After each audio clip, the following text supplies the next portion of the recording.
মতি, কই মতি, একটু এদিকে আয় দেখি। বাড়িতে আছিস নাকি বাইরে চলে গেছিস? এই তো মা, আমি বাড়িতেই আছি। বলো কি বলবে? আমি মনে হয় আর বেশি দিন বাঁচবো না। মরার আগে আমার একটা শেষ ইচ্ছে পূরণ করবি বাবা। কি আবল তাবল যে বলো না মা, তোমার নাতি নাতনির বিয়ে না দেখে মরে গেলে হবে? তোর ছেলে মেয়ে তো এখনো ছোট, আমি কি আর অতদিন বাঁচবো? কাল রাতেও যে পেট ব্যথা করছিল, মনে হচ্ছিল রাতেই মরে যাব। তাও আল্লাহ আমাকে কৃপা করে আজকের দিনটা পর্যন্ত বাঁচিয়ে রেখেছেন। মা, তোমার বয়স হয়েছে, তোমাকে কত করে বলি বাইরের ওসব উল্টাপাল্টা খাবার খেও না, তবুও খাবে আর পেট ব্যথায় ভুগবে। দাঁড়াও, ডাক্তার ডেকে এনে তোমাকে ওষুধ খাইয়ে দিচ্ছি, দেখবে পেট ব্যথা ভালো হয়ে গেছে। তুই তোর মায়ের কথার গুরুত্ব দিচ্ছিস না, তাই তো। আমি মরে গেলে বুঝবি মা কি জিনিস। খাবো না আমি তোর ওসব ওষুধ। আমি এবার নিশ্চিত যে এই পেট ব্যথা আমার মরণের পেট ব্যথা। ওসব ওষুধ আর সুইয়ের গুঁতো খেয়ে নিজের আর 12টা বাজাতে চাই না। আচ্ছা মা, তুমি বলো তুমি কি চাও? আমার শেষ ইচ্ছে হিসেবে আমি চাই আমার গ্রামের গফুর চাচার দোকানের সন্দেশ খেতে।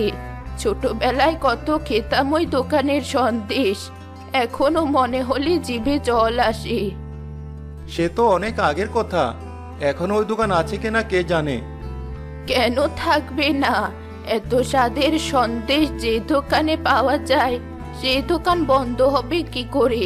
কত বছর হলো আমার গ্রামে যাই না। তোর বাবা বেঁচে থাকতে শেষবারের মতো গিয়েছিলাম। আচ্ছা মা, দেখি কি করা যায়। ওদিকে রিমির মাও অসুস্থ, আমি বাড়ির বাইরে গেলে বড়দের ছাড়া ওরা কিভাবে ঘর সামলাবে? আচ্ছা, তুই দেখ অন্য কোনো ব্যবস্থা করতে পারিস কিনা। তবে যা করার তাড়াতাড়ি করিস। জীবন মরণের তো কোনো ঠিক নেই আমার, কখন কি হয়ে যায়। আচ্ছা মা, দেখি কি করা যায়।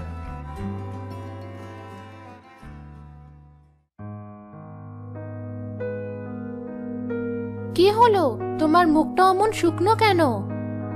আর বলো না, মা বলেছে সে নাকি অনেক অসুস্থ, আর বাঁচবে না। তাই সে বায়না ধরেছে তার শেষ ইচ্ছে পূরণ করার জন্য। বলো কি, কি হলো আবার মায়ের? তার নাকি পেটে খুব ব্যথা। সে বলেছে এই পেট ব্যথাই নাকি তার মরণের কারণ হবে। তো তুমি বসে আছো কেন? ডাক্তার ডেকে আনো তাড়াতাড়ি। মা দেখাবে না ডাক্তার, সে চাইছে আমি যেন তার শেষ ইচ্ছে পূরণ করি। আমার তো মনে হয় মা এমনি ভুলভাল বকছে, এর আগেও তো কতবার এমন বললো। তা না হয় বলেছে, কিন্তু এভাবে শেষ ইচ্ছে পূরণের কথা তো কোনোদিন বলেনি। তার বয়স তো আর কম হলো না। আমার মনে হয় তোমার উচিত মায়ের কথা গুরুত্ব দিয়ে তার শেষ ইচ্ছেটা পূরণ করার। মায়ের যদি সত্যি সত্যি কিছু হয়ে যায়। কি হয়েছে দাদির? দাদির কোন ইচ্ছের কথা বলছো তোমরা? কিছু হয়নি, তোমার দাদি শুধু একটু অসুস্থ। তোমরা আমাকে মিথ্যে বলো না। দাদির অবস্থা খারাপ না হলে তোমরা এভাবে তার শেষ ইচ্ছে পূরণের কথা বলতে না। সত্যি করে বলো কি হয়েছে? রিমির বাবা রিমিকে সব খুলে বলল। বুঝেছি, তুমি কোনো চিন্তা করো না। আমি যাব দাদির গ্রামের বাড়িতে তার শেষ ইচ্ছেটা পূরণ করতে। কি বলিস? তুই একা একা অত দূর যাবি? সারাদিন পার হয়ে যাবে। একা একা কেন? রাহুল তো আছে, ওকে নিয়েই যাব। কিন্তু অচেনা একটা গ্রামে তোরা দুইজন একা একা? চিন্তা করো না, আমি এখনো তো ছোট না। দাদির জন্য সন্দেশটা নিয়েই সেখান থেকে চলে আসবো। দেরি করব না, আমার উপর ভরসা রাখো। ঠিক আছে, তুই বলছিস যখন, আমি তাহলে তোদের জন্য আমার পরিচিত এক গরুর গাড়ি ভাড়া করে দিচ্ছি। সে তোদেরকে সময় মতো নিয়ে যাবে আর নিয়েও আসবে। আচ্ছা বাবা, তুমি তাহলে সব ব্যবস্থা করো, আর রাহুলকেও তৈরি হতে বলো। দূরের পথ যেহেতু আমাদের হাতে সময় কম। আমি চাই দাদির সাথে একটু কথা বলে আসি। আচ্ছা যা, আমি সব ব্যবস্থা করছি।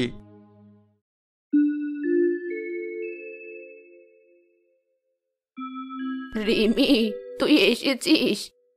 হ্যাঁ দাদি, বাবা বলল তুমি নাকি অনেক অসুস্থ। ভুল বলিনি, আমি মনে হয় না আর বেশিক্ষণ বাঁচবো। অনেক শখ ছিল তোর বিয়েটা দেখে যাওয়ার, কিন্তু তুই তো এখনো ছোট।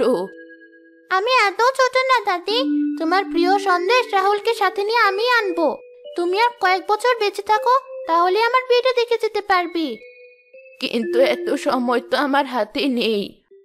রিমি, তৈরি হয়ে বাইরে বেরিয়ে আয়। রাহুল গরুর গাড়ির কাছে দাঁড়িয়ে আছে। আসছি বাবা।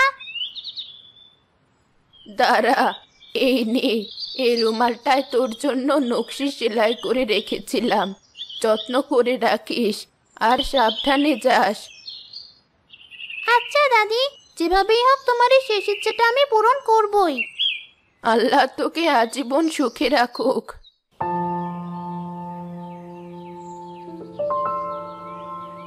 রিমি রাহুলের সাথে গরুর গাড়িতে করে ধীরে ধীরে ওই গ্রামে গিয়ে পৌঁছালো। সেখানে নেমেই তারা ওই সন্দেশের দোকানের খোঁজ শুরু করলো।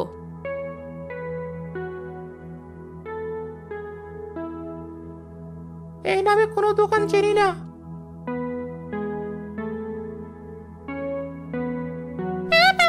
জীবনে প্রথম শুনলাম এই নাম। আরে, কিসব আজে বাজে দোকানের সন্দেশ খুঁজে বেড়াচ্ছ? আমাদের দোকানে চলো, সন্দেশ সহ অনেক ভালো মিষ্টি খুঁজে পাবে। আরে না, লাগবে না আমার অন্য দোকানের মিষ্টি। আমার হাত ছাড়ুন বলছি। হ্যাঁ, ছাড়ুন ওর হাত। উফ, কোথাও তো পেলাম না ওই সন্দেশের দোকান। আসলে কি গফুর চাচা নামে কেউ মিষ্টি বানাতো এখানে?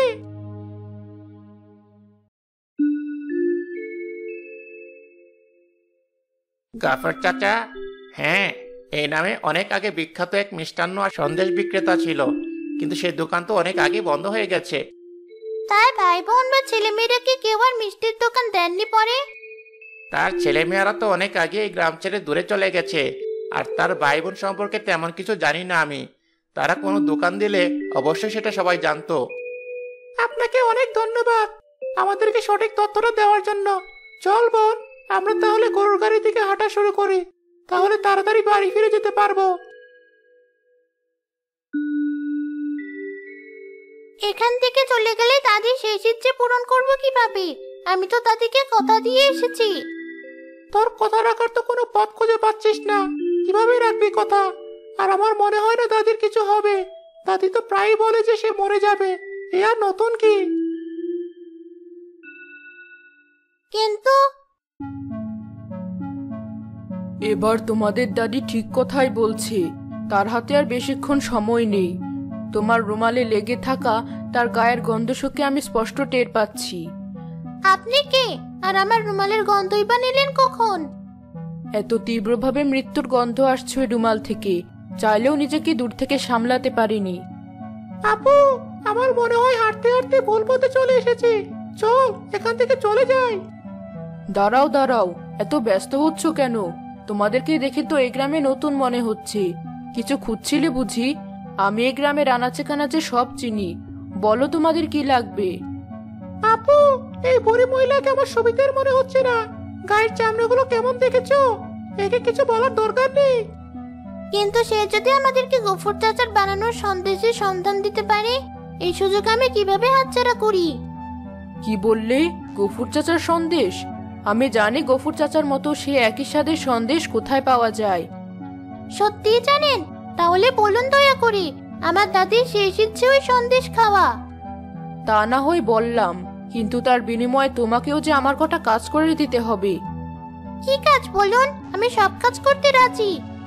ঠিক আছে, আমার অনেক দিনের ইচ্ছে ছিল মোল্লাবাড়ির গাছের বড়ই খাওয়ার। ওখান থেকে কটা বড়ই পেরে এনে দাও আমায়। ঠিক আছে, এখনই আনছি। তবে খুব সাবধানে।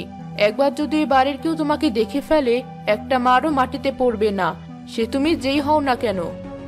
আপু, আমি এনে দিচ্ছি, তোর যেতে হবে না। না, দাদিকে যখন আমি কথা দিয়েছি, বড়ইগুলো আমি পেরে আনবো, তুই চিন্তা করিস না।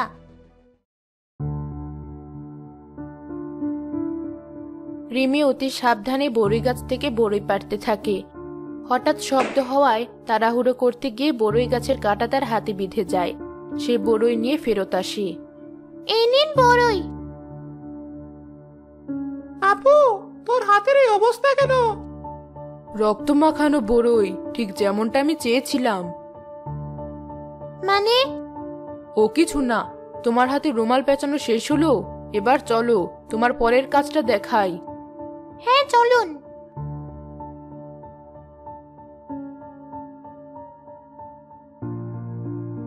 ওই যে কাকগুলো দেখছো, ওখান থেকে যে কোনো একটা কাককে গুলতিটা দিয়ে মেরে আমাকে দিবে। কিন্তু কেন? কাক তো আর খাওয়া যায় না, অযথা একটা পাখিকে কেন হত্যা করব আমি?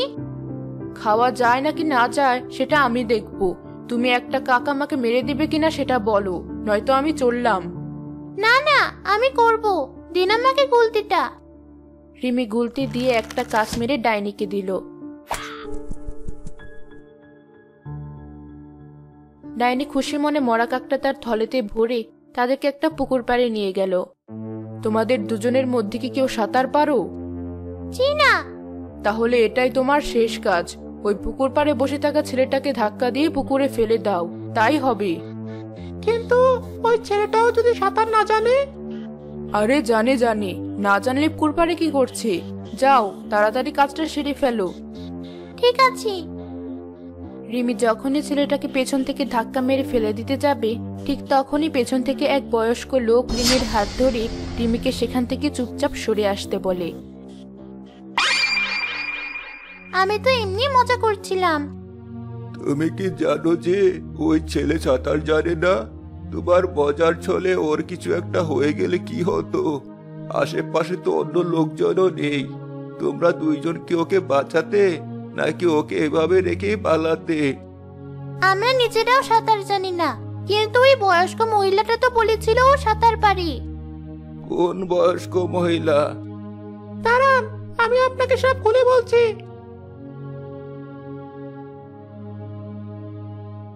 বুঝেছি, তোমরা যার কথা বলছো সে সাধারণ কোনো মহিলা না, ডাইনি। মানুষকে বোকা বানিয়ে তাদেরকে দিয়ে ছোট অপরাধ থেকে বড় অপরাধ করায়, এরপর হত্যা করে। কি ভয়ানক ব্যাপার! ওই ডাইনিকে আবার আটকে রাখার সময় চলে এসেছে। প্রতি বছর বছর ওকে নতুন করে জাদু দিয়ে গাছের সাথে আটকে রাখতে হয়। আর আমি জানি গপু চাচার সন্দেশ কোথায় পাওয়া যাবে। তার বোন বাড়িতেই হুবহু তার মতো সন্দেশ বানায়। তোমরা চলো আমার সাথে।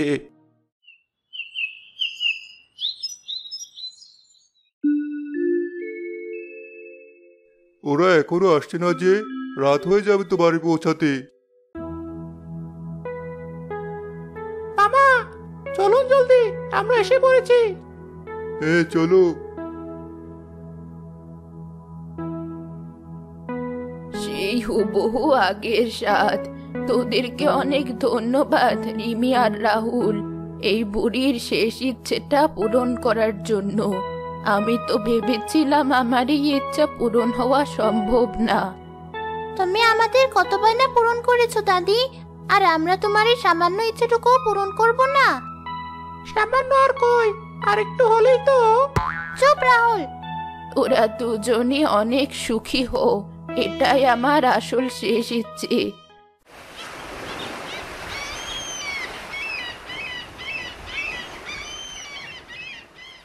পরের দিন সকালেই বুড়ি মারা গেল।